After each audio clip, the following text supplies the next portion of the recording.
वासुदेवाय। प्रणाम भक्त बंधु, आपण मानक पदपंकजरे भूमिष्ठ प्रणाम ज्ञापन करी ए अधम सुरेन्द्रनाथ माझी आज आरंभ करने जाऊँगी श्रीमद् भगवत गीता पाठ। भक्त बंधु, आमे गला अध्याय पाठ करथिले श्रीमद् भगवत गीता चतुर्थ अध्याय ज्ञान योगर 12 नंबर श्लोक पर्यंत पाठ करथिले। आज आमे श्रीमद् भगवत गीता चतुर्थ अध्याय ज्ञान योगर 13 नंबर श्लोक ठारू आसंतु पाठ करिबा। भगवान 13 नंबर श्लोक रे कौन कहउचंती ना हमर जो ब्राह्मण क्षत्रिय वैश्य शूद्र एई जाति केमिति तांको ठारू सृष्टि होईछि बोली ताहा एठारे कहउचंती भगवान श्री कृष्ण अर्जुन को कहउचंती। तेबे आसंतु 13 नंबर श्लोक पाठ करिबा। चातुर्वर्ण्यं मया सृष्टं गुणकर्म विभागशः तस्य कर्तारमपि मं विद्य कर्तारमव्ययम्। गुण वो कर्म नहीं मो द्वारा ब्राह्मण क्षत्रिय वैश्य वो शूद्र चारिवर्ण सृष्टि, तेणु ये सबुरे मु कर्ता हेले मध्य मत अविनाशी बोली मन कर। आहरी मध्य निज निजर गुण प्रकृति कार्य नहीं चारि प्रकार हेबारु मते यार कर्ता मध्य कहा जाए। भगवान कहउचंती गुण और कर्म नहीं मो द्वारा ब्राह्मण क्षत्रिय वैश्य और शूद्र चारिवर्ण सृष्टि, तेणु ये सब मु कर्ता हेले मध्य मत अविनाशी बोली मन कर। आहरी मध्य निज निजर गुण प्रकृति कार्य नहीं चारि प्रकार हेबारु मते यार कर्ता मध्य हुआ जाए। गुण कर्म भाग नहीं चतुर्वर्ण मु करि छई, एणु ये कर्ता मु तार होई अकर्ती मु विचार तुई। सत्व गुणी निष्काम चित्त लोभ मोहरे नुहे ग्रस्त, यमंत देखिली जे नर ए ब्राह्मण नाम देली तार। ब्राह्मण क्या देले भगवान नाम ना सत्व गुणी निष्काम चित्त लोभ मोहरे नुहे ग्रस्त। सत्व गुणी जो 3 गुण अच्छे सत्व रज तम, श्रेष्ठ गुण सत्व गुणी।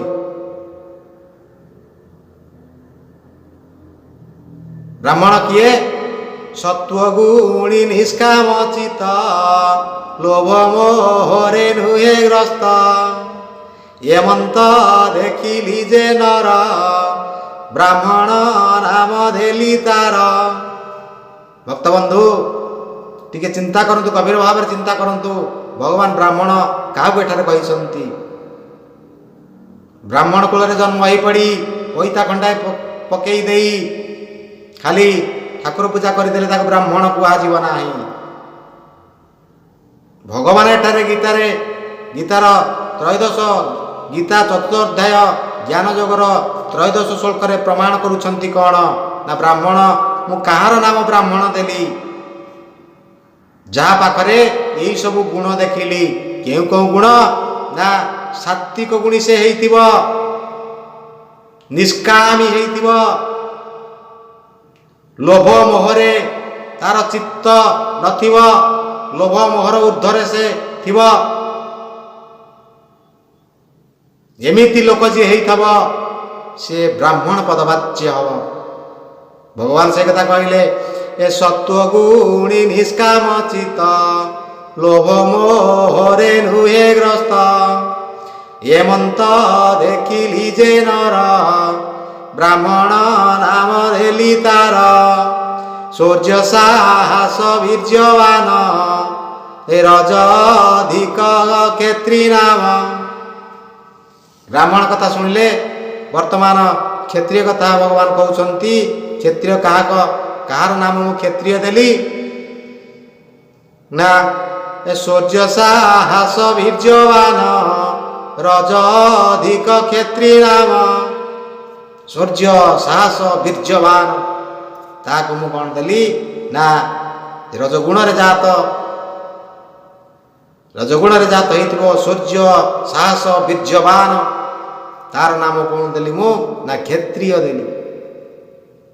ତାପରେ ବୈଶ୍ୟ କାହାକୁ ଦେଲେ ଭଗବାନ କହୁଛନ୍ତି ନା ଅଳପ ରଜ ଅଳ୍ପତମ କୃଷି ବାଣିଜ୍ୟ ଗୋରକ୍ଷଣ ଦକ୍ଷତା ଦେଖିଲି ଯାହାର ବୈଶ୍ୟ ନାମ ଯେ ଦେଲି ତାର। ବୈଶ୍ୟ ନାମ କାହାକୁ ଦେଲି ନା ଅଳପ ରଜ ଆଉ ଅଳ୍ପତମ। ରଜଗୁଣରେ ରଜଗୁଣର କିଛି ତା ଦେହରେ ଅଛି, ତମ ଗୁଣରେ କିଛି ଅଛି। କୃଷି ବାଣିଜ୍ୟ ଗୋରକ୍ଷଣ ଦକ୍ଷତା ଅଛି। ଏମିତି ଦକ୍ଷତା ଯାହାର ଦେଖିଲି ତାହାକୁ ବୈଶ୍ୟ ନାମ ଦେଲି। ଅଳପ ରଜ ଅଳ୍ପତମ କୃଷି ବାଣିଜ୍ୟ ଗୋରକ୍ଷଣ ଏ ଦକ୍ଷତା ଦେଖିଲି ଯାହାର ବୈଶ୍ୟ ନାମ ଯେ ଦେଲି ତାର। ବ୍ରାହ୍ମଣ ଗଲେ, କ୍ଷତ୍ରିୟ ଗଲେ, ବୈଶ୍ୟ ଗଲେ।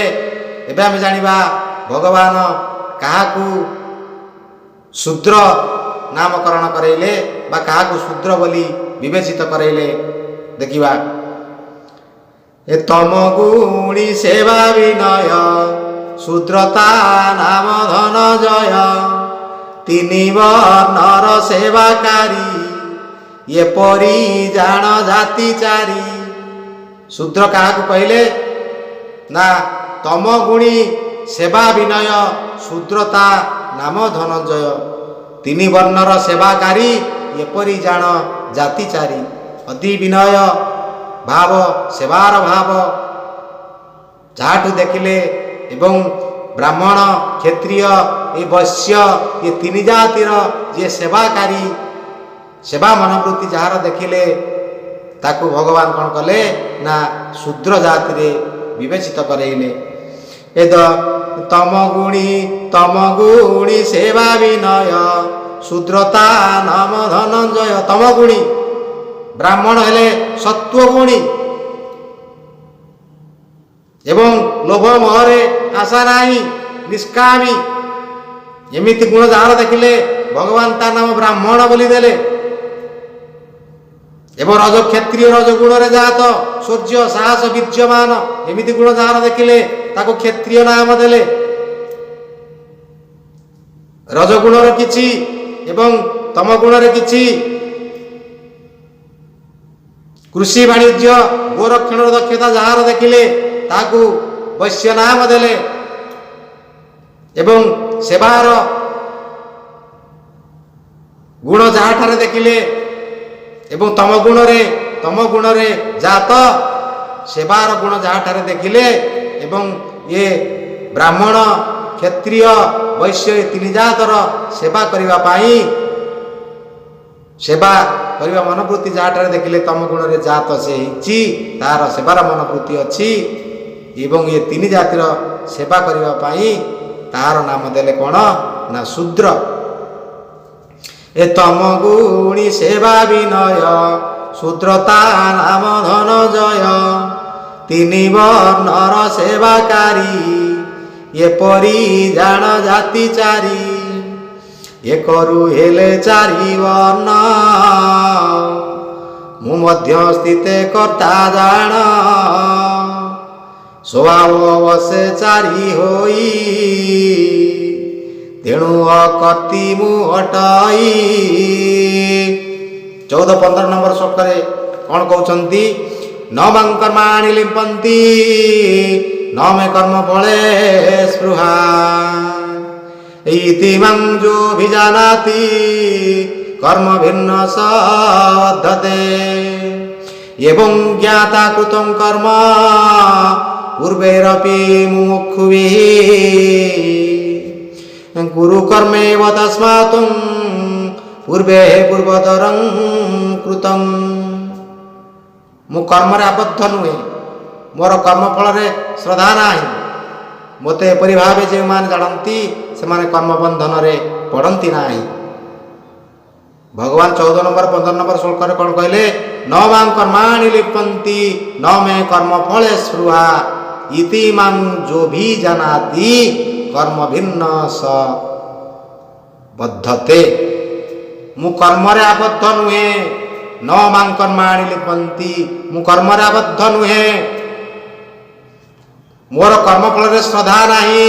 ନ ମେ କର୍ମ ଫଳେ ସ୍ପୃହା, ମୋର କର୍ମ ଫଳରେ ଶ୍ରଦ୍ଧା ନାହିଁ। ଇତି ମାଂ ଯୋ ଭି ଜାନାତି, ମୋତେ ଏପରି ଭାବେ ଯେଉଁମାନେ ଜାଣନ୍ତି। ଇତି ମାଂ ଯୋ ଭି ଜାନାତି, ଯେଉଁମାନେ ମୋତେ ଏପରି ଭାବରେ ଜାଣନ୍ତି। କର୍ମ ଭିନ୍ନ ସବଦ୍ଧତେ, ସେମାନଙ୍କୁ କର୍ମବନ୍ଧନ ଲାଗେ ନାହିଁ ବା ସେମାନେ କର୍ମବନ୍ଧନରେ ପଡ଼ନ୍ତି ନାହିଁ। 15 ନମ୍ବର ଶ୍ଲୋକରେ କହିଲେ କ'ଣ? ଏବଂ ଜ୍ଞାତା କୃତଂ କର୍ମ ପୂର୍ବେରପି ମୁମୁକ୍ଷିଭିଃ କୁରୁ କର୍ମେବ ତସ୍ମାତ୍ ପୂର୍ବେ ହେ ପୂର୍ବତରଂ କୃତଂ। ଏହି କଥା ଜାଣି ପ୍ରାଚୀନ ମୋକ୍ଷ ପ୍ରାପ୍ତି ମାନେ କର୍ମ କରି ଯାଇଛନ୍ତି, ତୁମ୍ଭେ ସେହି କର୍ମ କର। ଭଗବାନ କହୁଛନ୍ତି ଅର୍ଜୁନକୁ, ହେ ଅର୍ଜୁନ, ଏହି କଥା ଜାଣି ପ୍ରାଚୀନ ମୋକ୍ଷ ପ୍ରାପ୍ତି ମାନେ କର୍ମ କରି ଯାଇଛନ୍ତି, ତୁମେ ସେହି କର୍ମ କର। ଏ ଛୁଇଁ ନ ପାରେ ମୋତେ କର୍ମ, ତା ଫଳେ ଯେଣୁ ମୁଁ ନିର୍ମମ। ଏ ଷୋଡ଼ଶ ଐଶ୍ୱର୍ଯ୍ୟ ନିକଟେ, କର୍ମର ଫଳ ତୁଚ୍ଛ ଅଟେ। ଯେହା ଜାଣେ ଭବ ବନ୍ଧେ, ନ ପଡ଼େ ମୋହ ତୁଟେ ହୃଦେ। ଏ ଜ୍ଞାନ କଲେ କର୍ମମାନ, ପୂର୍ବପୁରୁଷ ବ୍ୟକ୍ତିଗଣ। ତୁ ସେହିପରି କର୍ମ କର, ସେହି ଜ୍ଞାନକୁ ହୃଦେ ଧର। ଏ ଆତ୍ମାର କର୍ମ ଭୋଗ ନାହିଁ, ଅଭୋକ୍ତା ଅକର୍ତ୍ତାଟି ସେହି। ଏ ଜ୍ଞାନରୁ ଦିବ୍ୟ ବୁଦ୍ଧି ଜାତ, ଅନ୍ତର ହୁଇ ପବିତ୍ର। 15 ନମ୍ବର ଶ୍ଲୋକରେ ଭଗବାନ ଏଠାରେ କହିଲେ। ତେବେ 16 ନମ୍ବର ଶ୍ଲୋକରେ କ'ଣ କହୁଛନ୍ତି ଦେଖିବା। 16 ନମ୍ବର ଶ୍ଲୋକ, କିଂ କର୍ମ କିମ କର୍ମେତି କବୟ ପେତ୍ର ମୋହିତା ତତେ କର୍ମ ପ୍ରବକ୍ଷ୍ୟାମି ଯଜଜ୍ଞାତା ମୋକ୍ଷ ସେ ସୁଭାତ। କର୍ମ କିଏ ଅକର୍ମ କିଏ, ଏହି କଥା ବିଚାର କରି ବିବେକୀମାନେ ମଧ୍ୟ ମୋହିତ ହୋଇଯାଆନ୍ତି।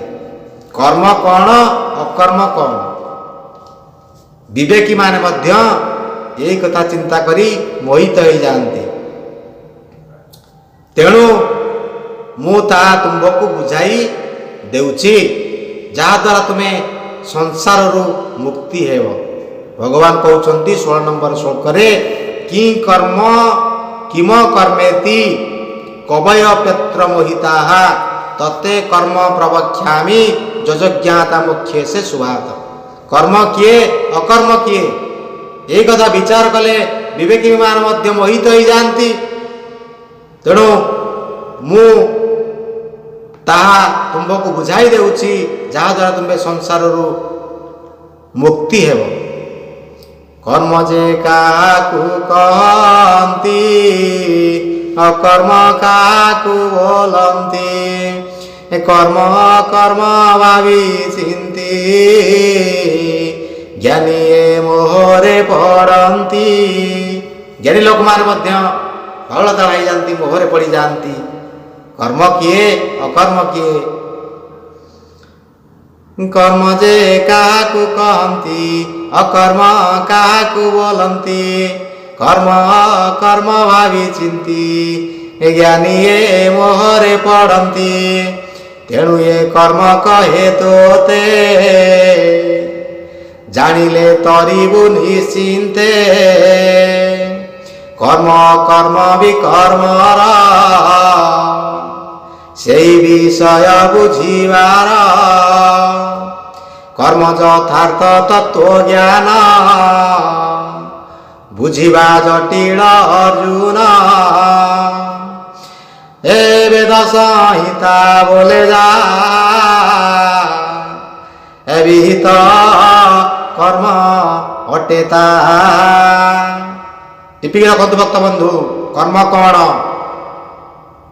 भगवान एटार कहले कर्म यथार्थ तत्व ज्ञान बुझिबा जटिल अर्जुन वेद संहिता बोले जहा विहित कर्म अटे ताहा विहित कर्म ता करिबा उचित वेद संहिता शास्त्र पुराण रे जो कर्म लिपिबद्ध होइछि नीति नियम लिखा होइछि सेही नीति नियम भितरे हमको कर्म करिबा उचित ता हेउछि विहित कर्म सेही अनुसार कर्म करिबा उचित एता मर्म जानिबा उचित ए निवृत्त हेबा पाई चित कर्म यथार्थ तत्व ज्ञान बुझिबा जटिल अर्जुन वेद संहिता बोले जा विहित कर्म अटे ता मर्म जानिबा उचित निवृत्त हेबा पाई चित ता मर्म जानिबा उचित भगवान आगु कहउछंती 17 नंबर श्लोक आमे पाठ करिबा आज एठारे एई भाग को समाप्त करिबा तेणु हे भक्त बंधु आज आमे पाठ कले श्रीमद् भगवत गीता चतुर्थ अध्याय ज्ञान योगर 16 नंबर श्लोक पर्यंत पाठ कले आगामी अध्याय 17 नंबर श्लोक ठार आमे पाठ करिबा सेते बेल पर्यंत अधम को विदाय दियंतु जहाँ दोषा दोष थिबो आपण माने निज निज गुड़े अधम को क्षमा करदेवे तेणु रहिल भक्त बंधु मुनरपि मति भ्रम जदि शुद्धं वा मम दोष न विद्यते हे भक्त बंधु मुनि साधु सन्त मान मति भ्रम हुए तेणु अधम ज्ञानहीन मूढ़ पापी आपण को क्यों ज्ञान बा बुझेब जत्किंचित यथासाध्य आपण मान को यही गीतार तत्व बांटी चली तेणु जहाँ दोषादोष थी ये अधम को क्षमा करदेवे आपण मान पद पंकज शेष में भूमिष्ठ प्रणाम ज्ञापन करुच्ची आसतु समस्ते मिलित हो से भगवान वासुदेव पद पंकज भूमिष्ठ प्रणाम अर्घ्य अर्पण करी आज गीता पाठ अमृतमय परिसर को यही विश्राम देवा रही भक्त बंधु ओम नमः भगवते वासुदेवाय बोलानंदे कवार हरि हरि बोल।